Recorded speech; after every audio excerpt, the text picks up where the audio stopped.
তোমার কি বয়ফ্রেন্ড আছে? এমন প্রশ্ন করছো, মা আছে। আছে কি না? আছে। তো মা জানে তোমার?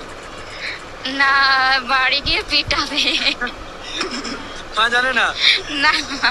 তো আপনার বেটি ভালোবাসা আপনি জানো না? না, জানি না আমি। আচ্ছা জি। তো আপনি জানেন না? তো আমি বলছি তোমার বয়ফ্রেন্ডকে ফোন করেন, মার সাথে কথা বলান। মা রাগ করবে। কথা বলান না একটু। করবো। কর দেখবো। হ্যাঁ, ফোন করেন। হ্যালো, বলছি মা না তোমার সাথে কথা বলবে। হ্যালো, আমি ভালো আছি। আমি শুনছি তুমি আমার বেটিকে ভালোবাসি।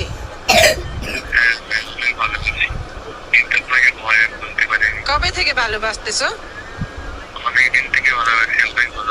আমার বেটিকে খুশ রাখতে পারবো? আচ্ছা, হ্যাঁ বলো। আচ্ছা ঠিক আছে। কেমন লাগছে? অনেক ভালো। Love you mom.